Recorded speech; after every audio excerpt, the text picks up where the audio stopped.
Hi, I'm Hannah, founder of Love to Dream, and I'm joined by our sleep angel, Courtney. Sleep. Just like us, babies need their sleep to feel well rested, content, and to function at their best. So, how much sleep does a baby need? You might think your baby or child doesn't need as much sleep as others their age, or that they just really dislike sleeping. Or if bub is awake all day, they'll sleep all night. These are common misconceptions. For adults, these might be the case, but for babies and younger ones, it just doesn't work that way. I know. All babies need a particular amount of sleep based on their age, and their daytime naps are just as important as nighttime sleep. Babies and children are always learning, especially during the day, and it's believed that while they nap, their brains actually store the information they've just learned during the day. Sleep does promote sleep, so the more your little one sleeps, the better they sleep. Meaning they'll sleep for longer stretches of good quality, deep sleep instead of the short stretches of restless, broken sleep with lots of interruptions and constant waking. So we've mentioned before that babies of similar age all require roughly the same amount of sleep day and night. It doesn't matter what their temperament is or how fussy they are. As your baby grows, their sleep requirements and sleep patterns will change. So we've developed a guide you can download and print so you can refer back to whenever you need.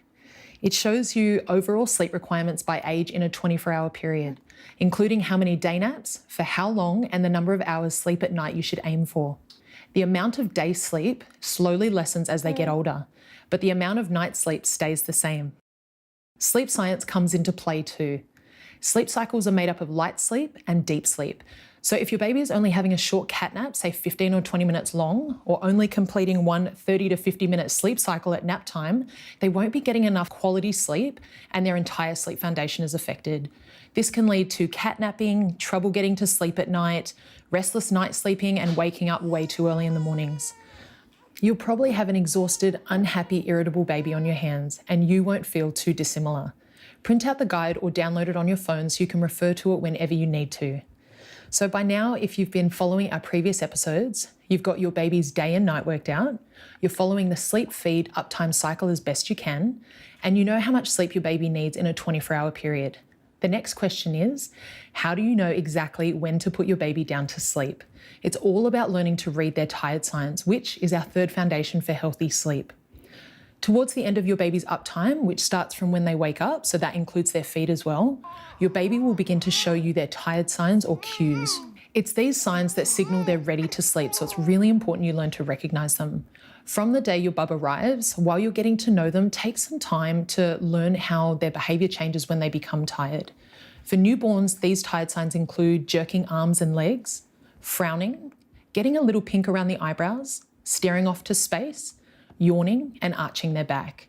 Common tired signs for older babies and children range from becoming vocal, irritable, hyperactive, clingy, and to everyone's all-time favourite, tantrums and meltdowns. Responding early to these tired signs helps prevent your baby from becoming overtired and distressed. It also makes it easier to calm your baby down to sleep. And if you miss these tired signs and your newborn or older baby starts crying, it's likely they're getting overtired. Crying is a late tired sign, so ideally you want to get your baby down to sleep before the crying begins. Because when you've missed that magic window between your baby being tired and overtired, it's going to take them longer to wind down and drift off to sleep. So the more overtired they are, the more difficult it is for them to fall asleep. While you're still getting to know your baby's tired signs, monitor how long bub has been awake for. Our uptime guide is really helpful so you know when to start looking out for these tired signs. It might take a bit of practice and then it'll become second nature. You'll know your baby and you'll know the signs. Similar age babies will be able to stay comfortably awake for a similar amount of time. With newborns, uptime doesn't last very long. It will consist of a feed, burp, nappy change, and sometimes a clothing change, a cuddle and a little chat or play, and then they'll be ready to go back to sleep. As they get older, their uptime will go for longer and it'll be filled with more exciting activities, so they'll need a bit of a wind down before nap. This wind down isn't a long process. When bub shows their tired signs, move them straight from that bright, stimulating environment they've been in to their sleep environment. Close the curtains or blinds if it's really bright, change their nappy if they need it, and take away any stimulating toys or noises, swaddle them or put them in their sleeping bag, and in a soothing voice tell them that it's sleep time as you lay them down in their cot, always on their back of course. Referencing our guide for an 8-week-old baby, After 60 to 70 minutes from when they first wake up, they'll be showing their tired signs and need to be put down to sleep. For a 12-week-old baby, their uptime will increase to about 60 to 90 minutes. If you're having trouble recognizing your baby's tired signs, it's okay to use the clock to help guide you. And after a while, you'll know what to look out for. And don't be afraid to slightly adjust your baby's uptime.